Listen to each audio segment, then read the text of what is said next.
월 매출 1억을 넘으면 그래도 성공했네 라는 생각이 드실 거예요. 저도 대기업을 퇴사 후 사업을 시작하기 전까지는 그런 줄 알았습니다. 하지만 현실은 다릅니다. 실제로 매출을 1억을 넘기고도 망하는 사람들이 넘쳐납니다. 아니 매출 1억이면 망할 수 없지 않나? 마진 10%만 해도 월천은 버는 건데 싶겠지만 이 영상을 끝까지 보면 월 1억 매출에도 망하는 진짜 이유와 어떻게 하면 절대 망하지 않는 법까지 알려드릴 테니 사업을 준비하시거나 고민 중이신 분들은 꼭 끝까지 보세요.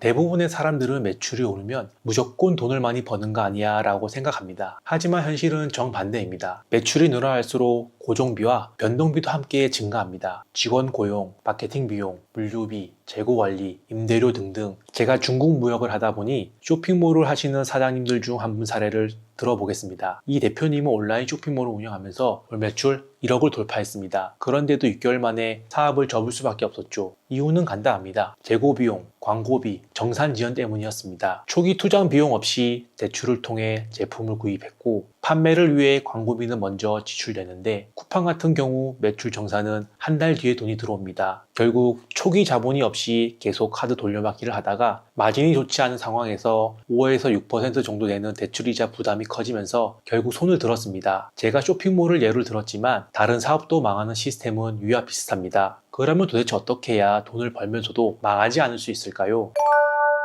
편의점, 프랜차이즈 등 많은 회사들이 홍보를 할 때 월 매출 얼마 이상씩으로 홍보를 많이 합니다. 이처럼 사람들이 큰 매출만 보고 사업을 시작하지만 진짜 봐야 할 건 순이익입니다. 쇼핑몰 같은 경우 플랫폼에서 수수료 10% 이상 떼가고 광고비에 프로모션 등 뺄 거 다 빼고 1억 팔아서 순이익 200만 원도 못 버는 경우가 많습니다. 이익률이 5%도 안 되는 거죠. 그냥 직장 다니거나 아르바이트 하는 게 더 낫습니다. 저는 운이 좋아서 첫 직장을 대기업을 다녔습니다. 신입사원 때 연봉 세전이 4천 중반쯤 되었어요. 실수령액은 빼고 다 빼고 300만 원 가까이 받았습니다. 하지만 회사를 퇴사 후 사업을 시작하기 전까지만 해도 이 300만 원이라는 급여가 정말 크다라는 것은 몰랐습니다. 왜냐하면 회사에서 급여 외에 지원해 주는 게 정말 많습니다. 점심 제공, 숙소 제공, 기름값 지원, 사대보험 제공, 건강검진 지원, 또 휴가 가도 월급 나오죠. 명절 수당 나오죠. 일하면서 사용하는 비품 그냥 다 사주죠. 일하다 실수해도 월급은 제때 나옵니다. 거기에 퇴직금까지 나중에 받죠. 하지만 퇴사 후 사업하면서 건강검진을 받았는데 60만 원씩 나갑니다. 아무 지원이 없죠. 펜 하나 구입하는 것도 다 제 돈입니다. 이런 걸 고려해보면 진짜 사업해서 세금 낼 거 다 내고 실제로 버는 순이익이 1,000만 원 이상 못 벌면 그냥 직장 다니는 게 정신적으로나 금전적으로 훨씬 좋습니다. 대표적인 쇼핑 플랫폼인 쿠팡에서 제품을 파는 판매자라면 보통 매출 정산이 최소 2주에서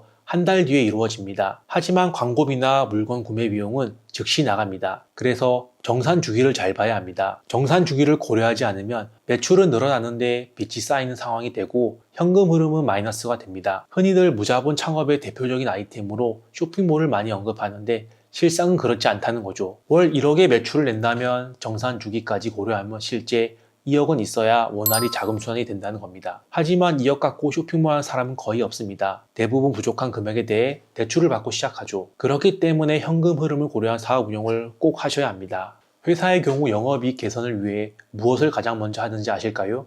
바로 고정비부터 줄입니다. 고정비는 줄이는 만큼 바로 이익으로 나타나서 매출 증대를 통한 이익 증가보다 훨씬 빠르고 쉽기 때문입니다. 개인 사업도 마찬가지입니다. 매출이 오르기 시작하면 혼자서 모든 것을 하는 것은 벅찬 시점이 옵니다. 이때 직원부터 뽑는 경우가 많습니다. 하지만 인건비는 고정비 중에서도 가장 부담이 큽니다. 직원 월급은 매달 나가지만 매출은 변동이 있습니다. 따라서 저는 초반에 인건비를 유동적으로 가져가라고 말씀드리고 싶습니다. 정규직 직원 채용보다는 일일 알바나 외주 인력을 적극 활용하는 거죠. 매출이 안정화되기 전까지는 고정비 증가를 최소화하는 것이 중요하니 고정비 항목에 대해 조사 후 어떤 지출을 줄일 수 있을지 고민하셔야 합니다. 여러분, 오늘 이야기를 통해 사업을 통해 망하는 사람과 성공하는 사람의 차이에 대해 알아보았습니다. 망하는 사람은 매출만 보고 지출을 늘린다. 광고비를 무작정 쓴다. 정산 주기를 고려하지 않는다. 고정비 부담을 무시합니다.